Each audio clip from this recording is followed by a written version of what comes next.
ಮಾಗಡಿ ಶಾಸಕರಾದಂತಹ ಬಾಲಕೃಷ್ಣ ಅವರ ಇತ್ತೀಚಿನ ಹೇಳಿಕೆಗಳನ್ನು ರಾಜ್ಯದ ಜನ ಕೂಡ ಗಮನಿಸ್ತಾ ಇದ್ದಾರೆ.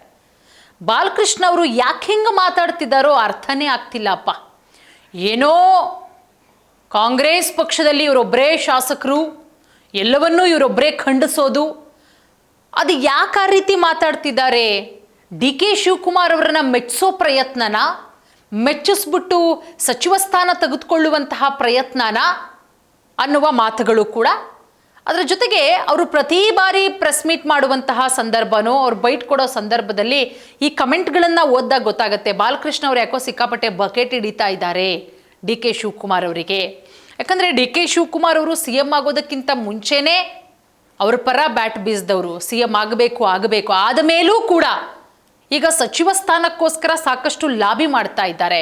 ಇನ್ನು ಈ ಬಿಡದಿ ಟೌನ್ಶಿಪ್ ವಿಚಾರಕ್ಕೆ ಅಲ್ಲಿರುವಂತಹ ರೈತರೇ ಸವಾಲು ಹಾಕ್ತಾರೆ, ಬಾಲಕೃಷ್ಣ ನೀನು ಬಾ ಏಕವಚನದಲ್ಲೇ, ನೀನು ಎಷ್ಟು ಕಮಿಷನ್ ತಗೊಂಡಿದ್ಯಾ ಗೊತ್ತಿದೆ, ರಸ್ತೆ ಮಾಡಬೇಕು ಅಂದರೆ ನೀನು ಇಲ್ಲಿಗೆ ಬಂದು ನೋಡು ಬೈರಮಂಗಲಕ್ಕೆ, ಕೆಂಚಗಾರನಹಳ್ಳಿ ಗ್ರಾಮಕ್ಕೆ ಅಂತ ಹೇಳಿ ಅಲ್ಲಿರುವ ರೈತರೇ ಸವಾಲು ಹಾಕ್ತಾರೆ. ಬಟ್ ಇದುವರೆಗೂ ಆ ಭಾಗದ MLA ಅಲ್ಲಿಗೆ ಹೋಗಿಲ್ಲ. ಬಟ್ ರೈತರಿಗೆಲ್ಲ ಚೆಕ್ಗಳನ್ನು ವಿತರಣೆ ಮಾಡ್ತಾ ಇದ್ದಾರೆ. ಅದ್ರ ಜೊತೆಗೆ ನಾನು ಮಾಡೇ ಮಾಡ್ತೀನಿ, ಇಲ್ಲಾಂದರೆ ನನ್ನ ರಾಜಕೀಯ ನಿವೃತ್ತಿ ಅಂತಲೂ ಕೂಡ ಹೇಳಿದ್ದಾರೆ. ಇದು ಯಾಕೆ ಈ ರೀತಿ ಜಟಾಪಟಿ, ಇದು ಯಾಕೆ ರಾಜಕೀಯವಾಗಿ ಬಳಸ್ಕೊಳ್ತಾ ಇದ್ದಾರೆ ಈ ಬಿಡದಿ ಟೌನ್ಶಿಪ್ ವಿಚಾರವನ್ನು? ನಾವು ಹೇಳೋದಿಷ್ಟೇ, ಅಲ್ಲಿಯ ವಾಸ್ತವವನ್ನು ನೋಡಲಿ. ಯಾರು ರೈತರಿದ್ದಾರೆ, ಎಷ್ಟು % ರೈತರು ಒಪ್ಪಿಗೆ ಕೊಟ್ಟಿದ್ದಾರೆ ನೋಡಿ. ಒಂದು 90% ರೈತರು ಒಪ್ಪಿಗೆ ಕೊಟ್ಬಿಟ್ಟು 10 ಜನ ಇಲ್ಲ ಅಂದರೆ ಇನ್ನೊಂದು 10 ಜನನನ್ನು ಹೆಂಗೋ ಕನ್ವಿನ್ಸ್ ಮಾಡ್ಬೋದು. ಇಲ್ಲಿ 10% ಜನ ಒಪ್ಕೊಂಡಿದ್ದಾರೆ, 90% ಜನ ಒಪ್ಕೊಂಡಿಲ್ಲ ಸ್ವಾಮಿ. ಪ್ರತಿಯೊಂದು ಮೀಡಿಯಾದವರು ಅಲ್ಲಿ ಹೋಗಿದ್ದಾರೆ, ಅಲ್ಲಿಯ ವಾಸ್ತವತೆಯನ್ನು ವಿವರಿಸ್ತಾ ಇದ್ದಾರೆ. ಅದೆಲ್ಲದರ ನಡುವೆ ನಿನ್ನೆ ಕುಮಾರಸ್ವಾಮಿ ಅವರು CM ಚರ್ಚೆಗೆ ಆಹ್ವಾನ ಕೊಟ್ಟಂತಹ ವಿಚಾರ ಈ ಪತ್ರ ಸಮರ, ಅದಕ್ಕೆ ಇವತ್ತು ಮಾಗಡಿ ಬಾಲಕೃಷ್ಣ ಅವರು ಹೇಳ್ತಾರೆ. ಅದರ ಜೊತೆಗೆ ನಿನ್ನೆ ನಿಖಿಲ್ ಕುಮಾರಸ್ವಾಮಿ ಅವರ ಪಾದಯಾತ್ರೆ, ನಾನೇನೋ 5 ಎಕರೆ ಜಮೀನು ಕೊಡ್ತೀನಿ ಅನ್ನೋ ವಿಚಾರ, ಅದಕ್ಕೆ ಹೇಳ್ತಾರೆ ಕೊಟ್ಬಿಡಿ ನಿಖಿಲ್ ಕುಮಾರಸ್ವಾಮಿ ಲೇಔಟ್ ಅಂತಲೇ ನಾವು ಮಾಡಿಬಿಡ್ತೀವಿ. ಅದರ ಜೊತೆಗೆ ಕುಮಾರಸ್ವಾಮಿ ಅವರ ಹೇಳಿಕೆ, ನೀವು ಬನ್ನಿ ಜನರ ಮಧ್ಯದಲ್ಲೇ ಚರ್ಚೆಯಾಗಲಿ, ಅದಕ್ಕೆ ಇವತ್ತು ಬಾಲಕೃಷ್ಣ ಅವರು ಹೇಳಿರೋದು ಬಾಲಿಶ ವರ್ತನೆ, ಸಾಮಾನ್ಯ ಜ್ಞಾನ ಕುಮಾರಸ್ವಾಮಿ ಅವ್ರಿಗಿಲ್ಲ. ಅಂದರೆ ಇಲ್ಲಿ ನಾವು ಬಾಲಕೃಷ್ಣ ಅವರಿಗೆ ಪ್ರಶ್ನೆ ಮಾಡ್ತಾ ಇರೋದು, ಬಾಲಕೃಷ್ಣ ಅವರೇ ನಿಮಗೆ ಯಾಕೆ ವಾಸ್ತವ ಅರ್ಥ ಆಗ್ತಾ ಇಲ್ಲ? ನೀವ್ಯಾಕೆ ಜಿದ್ದಿಗೆ ಬಿದ್ದಿದ್ದೀರಾ? ನೀನಾ ಅನ್ನೋ ರೆಟ್ಟಿಗೆ ಹೋಗಿದೆ. ಇಲ್ಲಿ ರೈತರು ಸಾಯ್ತಾ ಇದ್ದಾರೆ. ನಾವಿಲ್ಲಿ ಕುಮಾರಸ್ವಾಮಿ ಅವರ ಪರವೂ ಮಾತಾಡ್ತಾ ಇಲ್ಲ, ಅಥವಾ ನಿಮ್ಮ ವಿರೋಧವೂ ನಾವು ಮಾತಾಡ್ತಾ ಇಲ್ಲ, ರೈತರು ಪರ ಮಾತಾಡ್ತಾ ಇದ್ದೀವಿ. ಆ ಟೌನ್ಶಿಪ್ ವ್ಯಾಪ್ತಿಗೆ ಒಳಪಡುವಂತಹ ರೈತರು ಸಾಯ್ತಾ ಇದ್ದಾರೆ. ನೀವು ರಾಜಕೀಯಕ್ಕೋಸ್ಕರ ಕಿತ್ತಾಡ್ತಾ ಇದ್ದೀರಾ. ರಾಜಕೀಯವಾಗಿ ಈ ವಿಚಾರ ಆಗಿಬಿಟ್ಟಿದೆ ನೋಡಿ. ಒಂದ್ ಕಡೆ ಕುಮಾರಸ್ವಾಮಿ ಅವ್ರಿಗೆ ಹೇಳ್ತಾರೆ ಬಾಲಕೃಷ್ಣ ಅವರು, ಬೇರೆ ರೈತರ ಪರ ಹೋರಾಟ ಮಾಡಲಿಲ್ಲ, ಬಿಡದಿ ಮಾತ್ರ ನಿಮ್ಗೆ ಹೋರಾಟ ಯಾಕೆ ಅಂತ ಹೇಳಿ ನೋಡಿ. ಕುಮಾರಸ್ವಾಮಿ ಅವರು ಮಾಡಿರೋ ಯೋಜನೆನೇ ಇದು.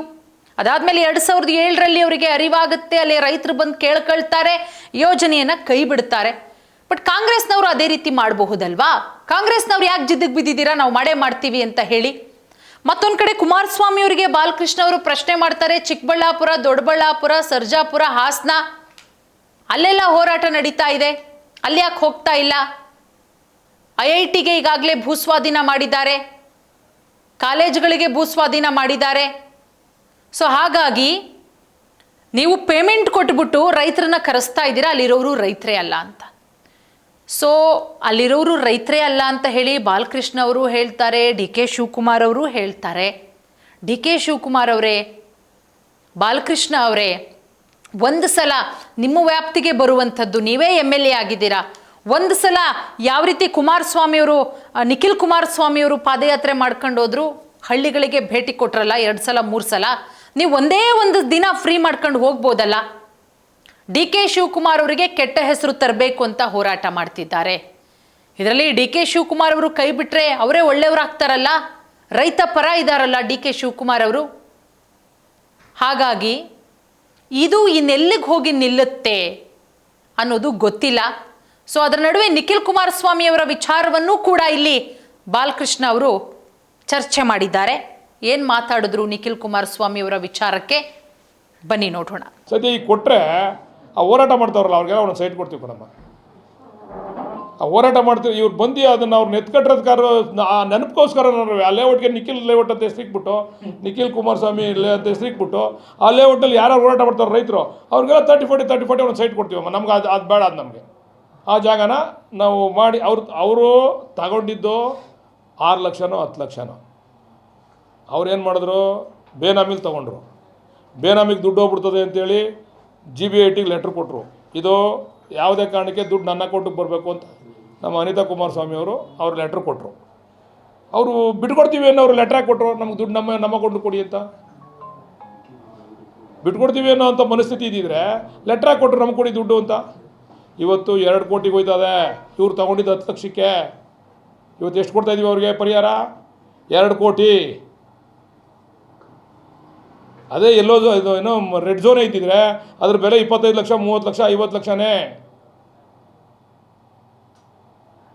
ಸದ್ಯ ನಾವು ನಿಮ್ಮಲ್ಲಿ ಕೈ ಜೋಡಿಸಿ ಕೇಳ್ತೀವಿ ನಿಖಿಲ್ ಕುಮಾರಸ್ವಾಮಿ ಅವ್ರಿಗೆ, ಆ ಹೆಸರನ್ನೇ ಲೇಔಟ್ ಹೆಸರನ್ನೇ ನಿಖಿಲ್ ಕುಮಾರಸ್ವಾಮಿ ಅವ್ರದ್ದು ತಿಕ್ಬಿಟ್ಟು, ಈಗ ಪಾಪ ಅವ್ರು ಯಾರು ರೈತರು ಅವರಲ್ಲ, ಅವ್ರಿಗೆಲ್ಲ ಒಂದು ಸೈಟ್ ಕೊಡೋಣ, ದಯಮಾಡಿ ಕೇಳಿ ಬರ್ಸ್ಕೊಡ್ಲಿ, ಅವ್ರಿಗೆಲ್ಲ ಒಂದು ಸೈಟ್ ಕೊಡ್ತೀವಿ ನಾವು ಫ್ರೀಯಾಗಿ. ಆ ಜಾಗದಲ್ಲಿ ಫ್ರೀಯಾಗಿ ಸೈಟ್ ಕೊಟ್ಬಿಡ್ತೀವಿ. ಎಸ್, ಗಮನಿಸಿದ್ವಿ ನಿಖಿಲ್ ವಿಚಾರಕ್ಕೆ ಏನು ಮಾತಾಡಿದ್ರು ಅಂತ ಹೇಳಿ. ಸೊ ಹಾಗಾಗಿ ಬೈರಮಂಗಲಕ್ಕೆ ಹೋದರೆ ಜನ ನಮ್ಮನ್ನು ಹೊಡೆದಾಕ್ಬಿಡ್ತಾರಾ? ಕೆಲವರು ರೈತರು ಒಪ್ಪಿಗೆ ಕೊಟ್ಟಿಲ್ಲ ನಿಜ, ಆದರೆ ನಾವು ಕರೆದು ಮಾತಾಡೋಕ್ಕೆ ತಯಾರಿದ್ದೀವಿ. ಆದರೆ ರೈತರನ್ನ ಬಿಡ್ತಾ ಇಲ್ಲ, ಯಾರೂ ರೈತರನ್ನ ಕಟ್ಟಾಕೊಂಡಿಲ್ಲ. ನೀವು ಕರೆದು ಜನಗಳ ಮಧ್ಯದಲ್ಲೇ ಮಾತಾಡಿ. ಕುಮಾರಸ್ವಾಮಿ ಅವರು ಆಹ್ವಾನ ಕೊಟ್ಟಿದ್ದಾರಲ್ಲ 27ನೇ ತಾರೀಕು. ಹಾಗಾಗಿ ದಯವಿಟ್ಟು ರೈತ ವಿರೋಧಿ ಸರ್ಕಾರ ಆಗಬೇಡಿ, ರೈತ ಪರ ಸರ್ಕಾರ ಆಗಿ. ಇಲ್ಲಿ ನಾವು ಯಾವುದೇ ಪಕ್ಷದ ಪರ ಖಂಡಿತವಾಗ್ಲೂ ಕೂಡ ಇಲ್ಲ, ರೈತ ಪರ ಇದ್ದೀವಿ. ಸೊ ನಿಖಿಲ್ ಕುಮಾರಸ್ವಾಮಿಯವರು ನಿನ್ನೆ ಪಕ್ಷದ ಚಿಹ್ನೆ ಮೇಲೆ ಖಂಡಿತವಾಗ್ಲೂ ಕೂಡ ಅವರು ಪಾದಯಾತ್ರೆ ಮಾಡಲಿಲ್ಲ, ಹಸಿರು ಶಾಲಾ ಕಂಡು ಪಾದಯಾತ್ರೆ ಮಾಡಿದ್ದಾರೆ. ಸೊ ಹಾಗಾಗಿ ನಿಖಿಲ್ ಕುಮಾರಸ್ವಾಮಿ ಅವರು ಏನು ನನ್ನ ಸ್ವಂತ ಜಮೀನು ಕೊಡ್ತೀನಿ ಅನ್ನೋ ವಿಚಾರಕ್ಕೂ ಕೂಡ ಟಾಂಗ್ ಕೊಟ್ಟಿದ್ದಾರೆ ಬಾಲಕೃಷ್ಣ ಅವರು. ನಿಖಿಲ್ ಲೇಔಟ್ ಮಾಡಿಬಿಡ್ತೀವಿ ಅಂತ ಹೇಳಿಬಿಟ್ಟು. ಸೊ ಹಾಗಾಗಿ ಮತ್ತೊಂದು ಕಡೆ ಇನ್ನೊಂದು ಮಾತು ಹೇಳ್ತಾರೆ, ಸಿದ್ದರಾಮಯ್ಯ ಅವರು ಇರಬೇಕಾದ್ರೆ ಪಾದಯಾತ್ರೆ ಮಾಡಿಲ್ಲ, DK ಶಿವಕುಮಾರ್ CM ಆದ ಮೇಲೆ ಪಾದಯಾತ್ರೆ ಯಾಕೆ? ಇಲ್ಲಿ ಸಿದ್ದರಾಮಯ್ಯ ಅವರು ಈ ವಿಚಾರದ ಬಗ್ಗೆ ಎಲ್ಲೂ ಮಾತಾಡಿಲ್ಲ. DK ಶಿವಕುಮಾರ್ ಅವರೇ ಪಟ್ಟು ಹಿಡಿದಂತೆ ನಾನು ಮಾಡೇ ಮಾಡ್ತೀನಿ, ಟೌನ್ಶಿಪ್ ನಾನು ಮಾಡೇ ಮಾಡ್ತೀನಿ ಅಂತ ಹೇಳ್ತಾ ಇರೋದು DK ಶಿವಕುಮಾರ್ ಅವರು. ಹಾಗಾಗಿ ಇವತ್ತು ಬಾಲಕೃಷ್ಣ ಅವರ ಹೇಳಿಕೆಗೆ ಕುಮಾರಸ್ವಾಮಿ ಅವರು ಯಾವ ರೀತಿ ಕೌಂಟರ್ ಕೊಡ್ತಾರೆ, ಅದರ ಜೊತೆಗೆ ನಿಖಿಲ್ ಕುಮಾರಸ್ವಾಮಿ ಅವರು ಏನು ಉತ್ತರ ಕೊಡ್ತಾರೆ, ಕಾದು ನೋಡಬೇಕಾಗತ್ತೆ.